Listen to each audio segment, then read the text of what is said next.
Today I am happy to present to you our Coperion MechaTron feeders. We use them in the battery industry quite a bit.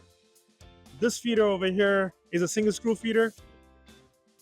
It also has different sizes of screws and nozzles depending on the application. We use them in the different applications for handling different battery materials. Very highly precise feeders. You can completely disassemble the non-processed side and access the bottom hopper. This helps with your maintenance and also speeds up your cleaning process.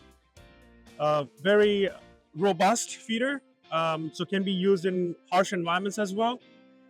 And we can do this for different rates, ranging from low rates all the way to about 1100 cubic feet per hour.